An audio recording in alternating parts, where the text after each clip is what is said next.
जीवन हमें एक मौका देता है, इसलिए जब भी सही कॉलेज चुनने का समय आए तो सिर्फ मंगलायतन यूनिवर्सिटी आपके बेहतरीन भविष्य और सर्वांगीण विकास के लिए। नमस्कार, बिटवीन द लाइन्स में आपका स्वागत है। आज हम बात करेंगे जो दक्षिण भारत में तमिलनाडु में हिंदी भाषा को लेकर जो एक राजनीति हो रही है और वहाँ पे हिंदी के विरोध को डीएमके और वहाँ के मुख्यमंत्री एमके स्टालिन ने अपना प्रमुख चुनावी मुद्दा बनाने का लगता है फैसला कर लिया है और इस मुद्दे को लेकर लगातार वो बोल रहे हैं। सर्वदलीय बैठक भी कर चुके हैं 2 दिन पहले और इस मुद्दे पर वो भाजपा को घेरने की कोशिश कर रहे हैं। उनका आरोप है कि हिंदी को थोपने की कोशिश कर रही है केंद्र सरकार। त्रिभाषा फॉर्मूले के तहत जो नई शिक्षा नीति है उसका एक अहम हिस्सा है त्रिभाषा फॉर्मूला। लेकिन आज अमित शाह ने तमिलनाडु में ही चेन्नई में जो विरोध है स्टालिन का हिंदी को लेकर उस पर बड़ी ललकार दी और सीधे ललकारा स्टालिन को और उन्हें चुनौती दे दी। और चुनौती क्या दी वो बहुत महत्वपूर्ण है, क्योंकि वो लगातार ये कह रहे हैं कि तमिल भाषा खत्म हो जाएगी। तमिल भाषा अगर है, लोग तमिल भाषा पढ़ रहे हैं तो वहाँ के बच्चों को ज़्यादा अपनी संस्कृति से जुड़े हुए हैं, सब कुछ हो रहा है। लेकिन अमित शाह ने जो कही बात वो ये कि तमिल भाषा को बढ़ावा देने के लिए, तमिल भाषा को रोजगार का साधन बनाने के लिए, तमिल भाषा को तकनीकी शिक्षा, चिकित्सा के क्षेत्र में, इंजीनियरिंग के क्षेत्र में लाने के लिए दरअसल एमके स्टालिन कुछ नहीं कर रहे हैं। वो तमिल का नाम लेकर सिर्फ राजनीति कर रहे हैं, जबकि केंद्र सरकार जो है वो तमिल ही नहीं तमाम भारतीय भाषाओं को आगे बढ़ाने का प्रयास कर रही है।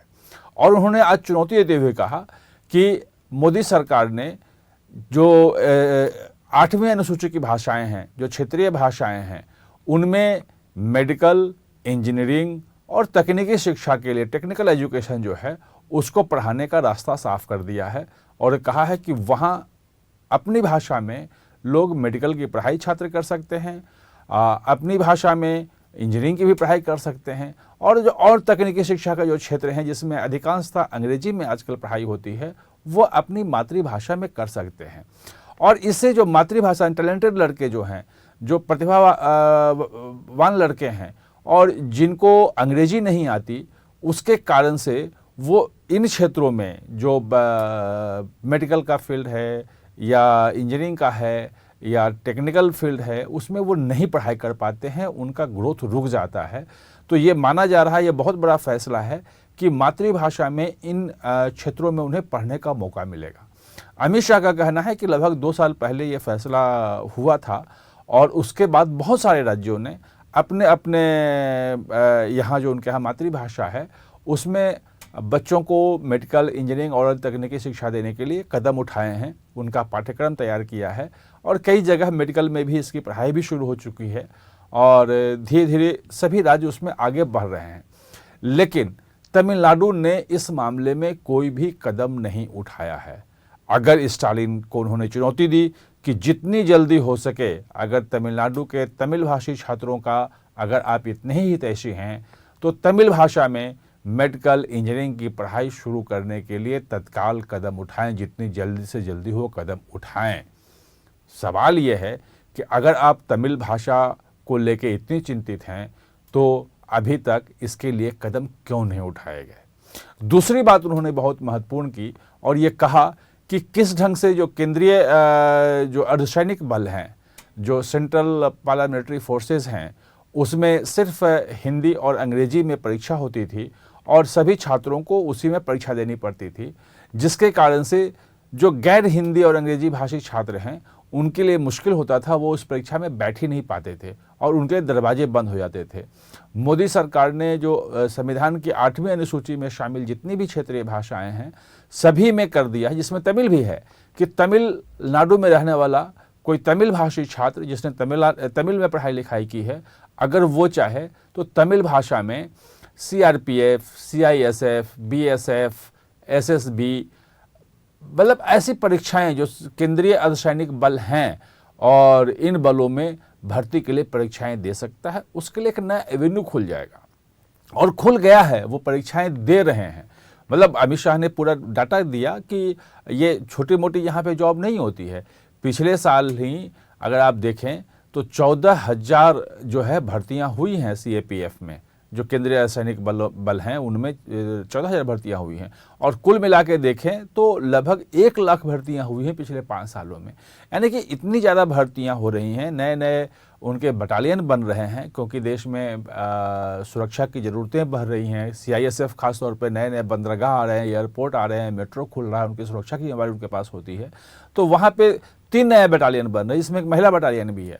तो वहाँ पे भर्तियाँ बहुत होनी है, और उन भर्तियों में जो तमिल भाषी छात्र हैं उनके लिए मोदी सरकार ने अपने दरवाजे खोले हैं। ये बड़ी चीज़ है, और उन्होंने ये सारी बातें जाके वहाँ बताई।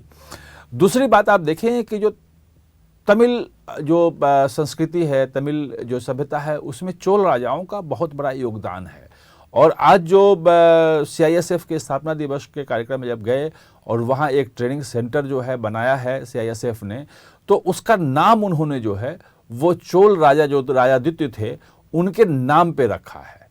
यानी कि कहीं ना कहीं से तमिल की अस्मिता, तमिल संस्कृति, तमिल भाषा, तमिल सभ्यता से किस ढंग से केंद्र सरकार उनको सुरक्षित कर रही है, उनको उनसे चीज़ों को जोड़ रही है, इसकी तरफ अमित शाह ने इशारा किया कि हमारे लिए तमिलनाडु बहुत महत्वपूर्ण है। और उन्होंने कहा भी कि तमिल का जो योगदान है देश की एकता में, देश की संस्कृति में, देश के धार्मिक विरासत में, वो अप्रतिम है और पूरा देश उसे एक्सेप्ट करता है। और ये कह के उन्होंने ये संदेश दिया कि भाषा के नाम पे उत्तर और दक्षिण को बांटने की बात जो है वो तमिलनाडु को पूरे भारत से जो काटने की बात है, ये गलत है, ये नहीं होना चाहिए। ये साफ साफ उनका संदेश था। और जो तमिल में जो छात्रों के साथ जो कह रहे थे स्टालिन कि हम उनके हितों की रक्षा कर रहे हैं, इसलिए हम तमिल की बात कर रहे हैं, इसलिए हिंदी का विरोध कर रहे हैं, तो अमित शाह ने साफ कर दिया कि आप यहाँ के छात्रों का कोई हित का ध्यान नहीं रखते हैं, क्योंकि आपने इंजीनियरिंग मेडिकल जैसी पढ़ाई जो अगर तमिल भाषी छात्र करना चाहें तो वे नहीं कर सकते तमिलनाडु में, जबकि केंद्र सरकार ने इसके लिए प्राविधान कर रखा है। तो ये उनको दिखा भी दिया कि सिर्फ उनकी ये पॉलिटिक्स है। अब ये जो पॉलिटिक्स के पीछे कारण है कि भाषा तमिलनाडु में एक संवेदनशील मुद्दा रहा है।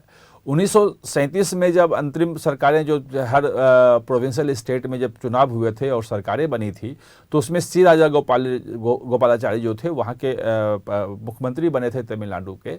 उस वक्त मद्रास प्रोविंस था। तो वहाँ पे उन्होंने पहली बार त्रिभाषा फॉर्मूले को लागू करके और हिंदी को लागू किया था। मेनली उनका था हिंदी पढ़ना चाहिए, क्योंकि तभी तमिलनाडु इंटीग्रेट हो पाएगा पूरे देश से। लेकिन उस वक्त जो है वो पेरियार के नेतृत्व में पूरा आंदोलन चल रहा था तमिलनाडु में, और काफ़ी विरोध हुआ। 3 साल के अंदर वहाँ के जो गवर्नर थे, ब्रिटिश गवर्नर थे, उन्होंने उस आदेश पर रोक लगा दी, उसको वापस ले लिया। और वो जो हिंदी का विरोध था वो चलता रहा। और जब 1968 में जो पहली जो नई शिक्षा नीति बनी, कोठारी कमीशन की रिपोर्ट के आधार पे कांग्रेस की सरकार, इंदिरा गांधी सरकार उस वक्त आ गई थी केंद्र में, तब उस समय तमिलनाडु में भाषा का, हिंदी का विरोध बहुत हुआ था और त्रिभाषा फॉर्मूले का विरोध हुआ था। और उसके अगल बगल के जितने भी राज्य हैं, कर्नाटक है, आप केरल है, आंध्र प्रदेश उस वक्त था, अब तो तेलंगाना भी उसमें आ गया है, सभी राज्यों, पूरे देश के सभी राज्यों ने त्रिभाषा फॉर्मूले को अपना लिया और उसमें हिंदी पढ़ाना शुरू किया। सिर्फ तमिलनाडु एक ऐसा राज्य रहा वहाँ पे जिसने हिंदी को नहीं अपनाया, त्रिभाषा फॉर्मूले को खारिज कर दिया। यहाँ तक कि 1986 में जब राजीव गांधी की सरकार के समय में नई शिक्षा नीति आई थी, उस वक्त भी त्रिभाषा फॉर्मूले की बात की गई थी, लेकिन उसको भी नकार दिया और सिर्फ अंग्रेजी और तमिल पढ़ाते रहे। बताया जाता है कि ये जो सिर्फ तमिल पढ़ाने के कारण जो तमिलनाडु के छात्र हैं, खासतौर पे ग्रामीण छात्र हैं, क्योंकि वहाँ बहुत बड़ी संख्या में सीबीएसई के भी स्कूल भी हैं और सीबीएसई के स्कूलों में त्रिभाषा पढ़ाई जाती है, हिंदी पढ़ाई जाती है, वहाँ के बच्चे हिंदी जानते हैं। लेकिन जो सरकारी स्कूल हैं, खासतौर पे ग्रामीण क्षेत्रों वाले सरकारी स्कूल हैं, जो गरीब परिवार के बच्चे हैं, वो हिंदी नहीं पढ़ पाते हैं। तमिलनाडु के एक बड़े उद्योगपति हैं और जोहर कॉरपोरेशन बहुत बड़ा IT कंपनी है, उसके जो प्रमुख हैं, संस्थापक जो हैं, CEO हैं उसके, श्रीधर बेम्बू, उन्होंने आओ हिंदी सीखिए, चलें हिंदी सीखिए, इस हैशटैग के साथ एक पूरा का पूरा लिखा कि भाषा को राजनीति से दूर रखना चाहिए। और उन्होंने बताया कि किस ढंग से हिंदी नहीं आने के कारण जो उनकी कंपनी में काम करने वाले तमिल भाषी हैं उन्हें दिक्कत हो रही है। उन्हें वो मुंबई में, गुजरात में या उत्तर भारतीय राज्यों में जो कंपनी के काम से भेजने की बात होती है, जो डील करने की बात होती है, वहाँ नहीं भेज पाते हैं क्योंकि उन बच्चों को हिंदी नहीं आती है। तो उन्होंने खुद कहा कि उन्हें भी हिंदी नहीं जानने के कारण बहुत कठिनाई हो रही है और वो लगातार 5 साल से हिंदी सीखने की इस उम्र में कोशिश कर रहे हैं और 25% अब हिंदी बोल और समझ सकते हैं। जो बोला जाता है वो समझ लेते हैं और कुछ कुछ बोल भी लेते हैं। तो हिंदी जो का विरोध जो है वो एक पॉलिटिकल कारण से हो रहा है और इस कारण से वहाँ जो खासतौर पे गरीब छात्र हैं, जो सरकारी स्कूलों में पढ़ने वाले हैं, वो हिंदी सीखने से या दूसरी अन्य भाषाएं सीखने से वंचित रह जाते हैं। अमित शाह ने आज यही साफ किया कि ये जो स्टालिन का जो विरोध है हिंदी का, ये सिर्फ पॉलिटिकल है, कोई मुद्दा नहीं है अगले साल विधानसभा चुनाव में जाने के लिए। तो हिंदी को एक बड़ा मुद्दा बनाने की कोशिश में स्टालिन लगे हैं, जबकि तमिल को बढ़ावा देने के लिए उनको जो करना चाहिए था, जो पढ़ाई शुरू करनी चाहिए थी, जो कदम उठाने चाहिए थे जिससे छात्रों को सीधा फायदा होता, वो सब कदम उन्होंने नहीं उठाया। तो ये आज की चर्चा का विषय था। आप हमारे साथ इस कार्यक्रम में जुड़े, इसके लिए बहुत बहुत धन्यवाद।